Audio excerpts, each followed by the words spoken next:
Waalaikumsalam warahmatullahi wabarakatuh. Bismillahirrahmanirrahim. Alhamdulillahirabbil alamin.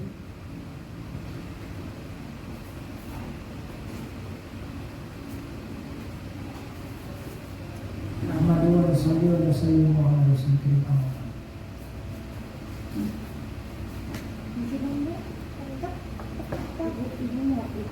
Kalau kita akan dengarkan tentang fadilah Ramadan, keutamaan di bulan Ramadan.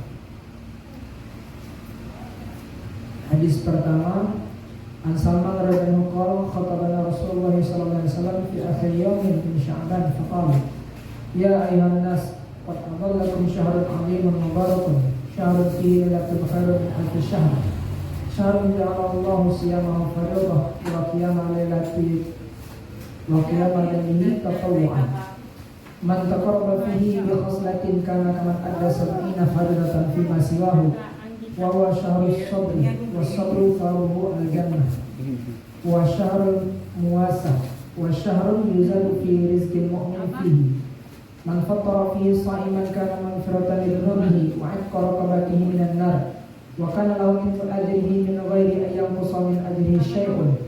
Qalu ya Rasulullah laisa kulluna yajidu ma yufakkiru sha'im.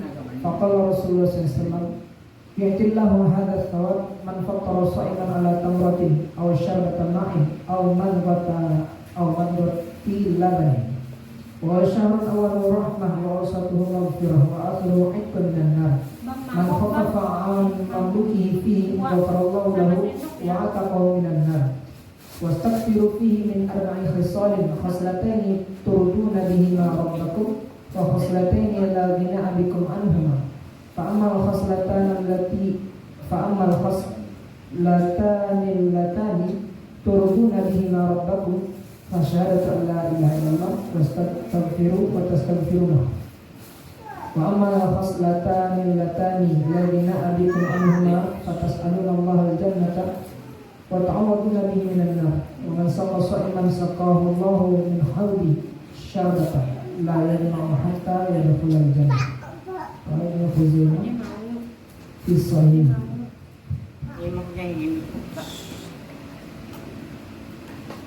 Dari Salman radhiyallahu anhu berkata, pada akhir bulan Sya'ban Rasulullah SAW berkhutbah kepada kami. Beliau bersabda, wahai manusia, telah dekat kepadamu bulan yang agung lagi penuh berkah, bulan yang di dalamnya terdapat satu malam yang lebih baik daripada 1000 bulan. Bulan yang di dalamnya Allah menjadikan puasa sebagai fardu dan bangun malam sebagai sunnah. Barang siapa mendekatkan diri di dalamnya dengan beramal sunnah, maka pahalanya seperti orang yang beramal fardu pada bulan lainnya. Dan barang siapa beramal fardu di dalamnya, maka pahalanya seperti orang yang beramal 70 amalan fardu pada bulan lainnya. Inilah bulan kesabaran, dan pahala sabar adalah surga. Inilah bulan kasih sayang, bulan saat rezeki seorang mukmin ditambah. Barang siapa memberi makan berbuka kepada orang yang berpuasa, maka itu menjadi ampunan bagi dosa-dosanya dan mendapat pahala yang sama tanpa mengurangi pahala orang itu sedikit pun. Mereka berkata, ya Rasulullah, tidak setiap kami memiliki makanan untuk diberikan kepada orang yang berbuka puasa. Beliau bersabda, Allah memberi pahala kepada orang yang memberi makanan untuk berbuka puasa, meskipun sebutir kurma, seteguk air atau sesisip susu. Inilah bulan yang awalnya penuh rahmat, tengahnya penuh ampunan, dan akhirnya kebebasan dari api neraka. Barang siapa meringankan beban hamba-hamba sahayanya pada bulan itu, maka Allah akan mengampuninya dan membebaskannya dari api neraka. Perbanyaklah 4 amalan pada bulan itu. 2 diantaranya menyenangkan Tuhannya, dan 2 lainnya kamu pasti memerlukannya. Adapun 2 perkara yang dengannya kamu menyenangkan Tuhanmu adalah bersaksi bahwa tiada Tuhan selain Allah, dan kamu memohon ampunannya. Dan 2 perkara yang kamu pasti memerlukannya adalah kamu memohon surga kepada Allah, dan kamu berlindung kepadanya dari api neraka. Barang siapa memberi minum kepada orang yang berpuasa, maka Allah akan memberinya seteguk minum dari telagaku yang ia tidak akan haus hingga ia masuk surga. Ibnu Khuzaimah, Baihaqi, Ibnu Hibban. Faedah. Hadis di atas dibahas oleh sebagian ahli hadis karena kelemahannya. ini mengenai fadilah amal, maka kelemahan seperti itu masih dapat diterima. Juga karena hadis ini banyak dikuatkan oleh hadis-hadis lainnya, maka hadis ini dapat diterima. Ada beberapa hal yang dapat kita ketahui dari hadis di atas. Pertama, betapa besar perhatian Nabi SAW sehingga secara khusus beliau berkhutbah pada akhir bulan Sya'ban, menasihati dan memperingatkan manusia agar jangan melalaikan bulan Ramadan walaupun hanya 1 detik. Dalam nasihatnya beliau menjelaskan dengan panjang lebar keutamaan bulan Ramadan, kemudian memberi beberapa petunjuk yang penting untuk diperhatikan. Pertama, hakikat Lailatul Qadar sebagai malam yang sangat penting. Penjelasannya akan dipaparkan dalam pasal kedua risalah ini. Rasulullah SAW bersabda bahwa Allah telah mewajibkan puasa pada bulan Ramadan, dan Allah telah menjadikan qiyam, yaitu salat tarawih, sebagai sunnah. Juga dapat diketahui bahwa salat tarawih telah diperintahkan langsung oleh Allah Subhanahu wa taala. Adapun riwayat yang menerangkan bahwa Rasulullah SAW menisbatkan sunnah tarawih pada dirinya, maksudnya sebagai penguat perintah Allah Subhanahu wa taala tadi. Sehingga para imam mazhab sepakat bahwa salat tarawih adalah sunnah, dan tertulis dalam Al-Burhan bahwa tidak seorang pun di antara kaum muslimin yang menolak kesepakatan itu kecuali kaum Rawafid atau Syiah. Dan Syekh Maulana Syah Abdul Haq Muhaddits Dehlawi rahmatullahi dalam kitab Masalah Sunnah telah menulis dari beberapa kitab fikih bahwa jika suatu masyarakat kota meninggalkan salat tarawih, maka pemerintahnya harus memerangi mereka. Ada satu hal penting yang perlu diperhatikan, bahwa pada umumnya orang-orang berpendapat bahwa hanya dengan mendengarkan bacaan Al-Quran di masjid selama 8 atau 10 hari itu telah mencukupi, lalu amalan tersebut dapat ditinggalkan. Masalah ini perlu diteliti kembali, sebab sebenarnya ada 2 sunnah yang berbeda dalam masalah ini. Yang pertama, mendengar atau membaca seluruh Al-Quran di dalam salat tarawih adalah ketetapan sunnah. Yang kedua, salat tarawih pada setiap malam Ramadan adalah sunnah. Dengan demikian, jelaslah bahwa apabila mereka mendengarkan hafalan Al-Quran hanya beberapa hari, kemudian mereka meninggalkannya, berarti mereka mengamalkan satu sunnah dan meninggalkan yang lainnya. Bagi orang yang sedang berpergian atau keadaannya sulit untuk menunaikan salat tarawih di suatu tempat, maka lebih baik ia mendengarkan Al-Quran selama beberapa hari pada awal Ramadan, sehingga tidak mengurangi bacaan Al-Qurannya. Jika ada kesempatan melaksanakan sholat tarawih di mana saja, hendaknya ia melaksanakannya, sehingga menghafal Al-Quran dapat terlaksana dan pekerjaan kita pun tidak terbengkalai. Setelah Rasulullah SAW menjelaskan mengenai puasa dan tarawih, beliau menganjurkan agar menunaikan ibadah fardu dan sunnah-sunnah lainnya. Pahala mengamalkan satu sunnah pada bulan Ramadan sama dengan pahala beramal wajib di luar Ramadan. Dan pahala menunaikan satu amalan wajib pada bulan Ramadan sama dengan pahala menunaikan 70 amalan wajib di luar bulan Ramadan. Berkenaan dengan hal ini, kita hendaknya memikirkan keadaan ibadah kita. Dalam bulan keberkahan ini hendaknya kita berpikir sejauh manakah perhatian kita dalam menyempurnakan kewajiban dan menambah amalan sunnah. Perhatian kita terhadap amalan fardu pada saat ini adalah demikian. Kebanyakan di antara kita meneruskan tidur setelah sahur, sehingga mengqadha sholat subuh. Setidak-tidaknya tertinggal sholat berjamaah. Seolah-olah inilah syukur kita. Ibadah wajib yang sangat perlu diperhatikan, malah kita qadha atau paling tidak kita menguranginya. Padahal para ahli usul berpendapat bahwa sholat tanpa berjamaah adalah suatu kekurangan. Bahkan Nabi SAW bersabda bahwa seolah-olah tidak sah sholat mereka yang tinggal di sekitar masjid kecuali di masjid. Tertulis dalam Mazahirul Haq bahwa barang siapa sholat tanpa berjamaah tanpa uzur, maka kewajiban sholatnya sudah terpenuhi, namun pahala sholatnya tidak ia dapatkan. Demikian juga dengan sholat maghrib. Biasanya ketika itu orang sedang sibuk berbuka puasa, sehingga tidak perlu dibicarakan lagi tentang orang-orang yang tertinggal rakaat pertama atau takbir pertama.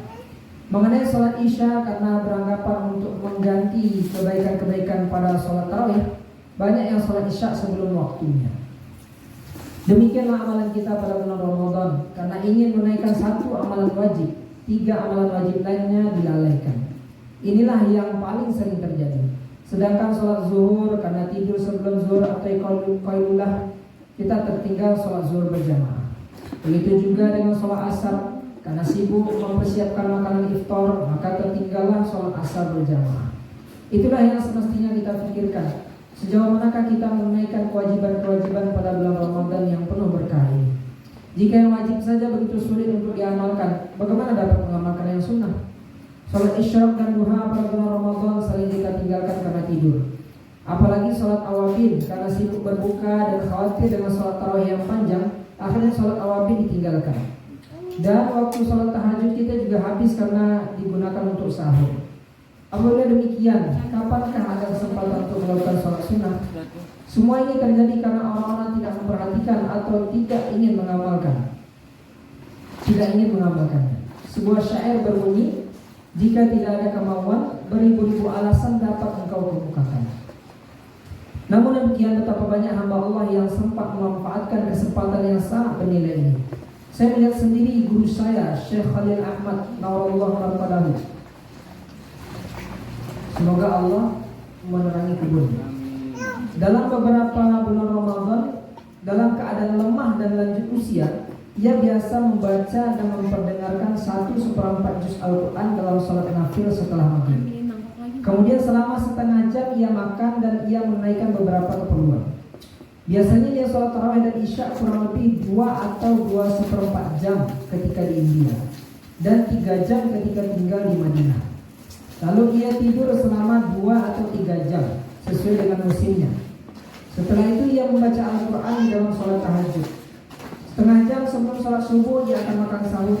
Kemudian sibuk membaca hafalan Al-Quran atau wirid hingga subuh. Setelah sholat subuh dilanjutkan dengan muraqabah sampai isyraq. Setelah itu ia beristirahat lebih kurang 1 jam.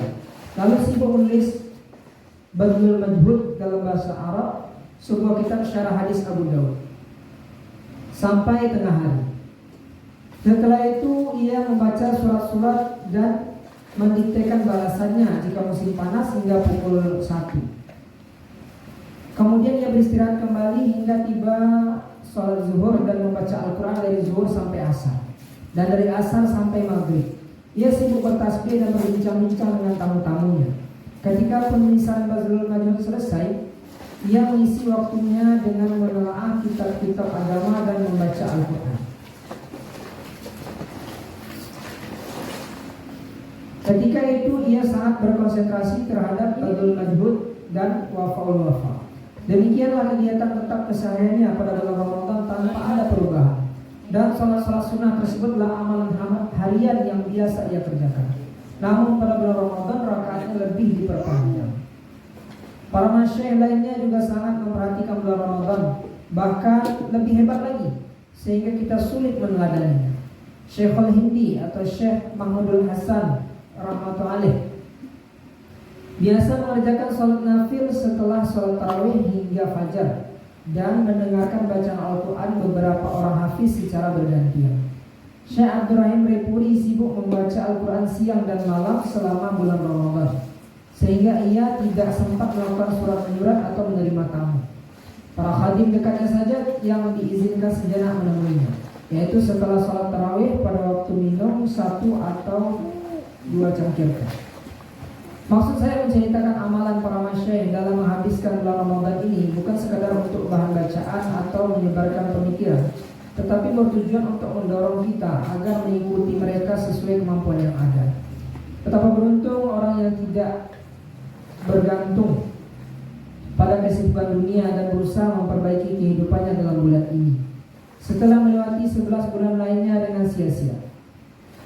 Bagi orang yang biasa bekerja dari jam 8 hingga jam 4, tentu tidak memberatkan jika pada bulan Ramadan dari subuh sampai jam kerja waktunya digunakan untuk membaca Al-Quran. Meskipun sibuk dengan urusan dunia, kita tetap memiliki waktu untuk membaca Al-Quran, bahkan pada jam kerja sekalipun. Bagi yang sibuk di pertanian yang tidak bekerja atas perintah orang lain, jelas tidak ada penghalang untuk membaca Al-Quran ketika bekerja di sawah. Ia bebas menggunakan waktu kerjanya. Sambil duduk-duduk ia dapat membaca Al-Quran. Demikian pula dengan pedagang. Pada bulan Ramadan setidaknya mereka dapat mempersingkat jam kerjanya atau paling tidak menunggu dagangannya sambil membaca Al-Quran. Bagaimanapun ada hubungan yang erat antara Ramadan dengan Al-Quran. Oleh sebab itu hampir semua kitabullah diturunkan pada bulan ini. Begitu pula Al-Quran telah diturunkan dari Lauh Mahfuz ke langit dunia pada bulan Ramadan, lalu diturunkan berangsur-angsur menurut kejadiannya dalam masa kurang lebih 23 tahun. Selain itu, Ibrahim alaihissalam telah menerima suhufnya atau kitab suci pada tanggal 1 atau 3 Ramadan. Daud alaihissalam menerima Zabur pada tanggal 18 atau 12 Ramadan. Musa alaihissalam menerima Taurat pada hari ke-6. Isa alaihissalam menerima Injil pada hari ke-12 atau ke-13. Dari sini dapat diketahui adanya hubungan yang erat antara kitab-kitab Allah dengan Ramadan.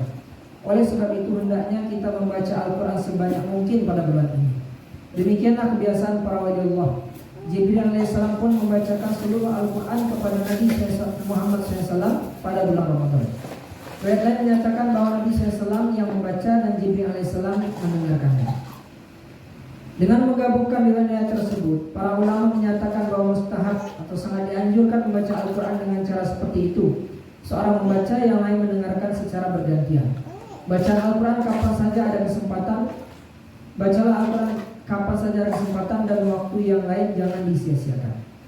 Di akhir hadis di atas, Rasulullah SAW menganjurkan 4 hal agar kita mengamalkannya sebanyak mungkin pada bulan Ramadan, yaitu membaca kalimah thayyibah, beristighfar, memohon dimasukkan ke dalam surga, dan berlindung dari jahanam. Dengan demikian, kapan saja ada waktu luang, anggaplah itu sebagai suatu kebahagiaan untuk beramal. Apa sulitnya kita membiasakan lidah dengan bersolawat atau mengucapkan kalimah thayyibah dalam kehidupan sehari-hari. Kata-kata itu kelak akan senantiasa dalam lisan kita. Kemudian Rasulullah SAW bersabda tentang keutamaan dan adab bulan Ramadan.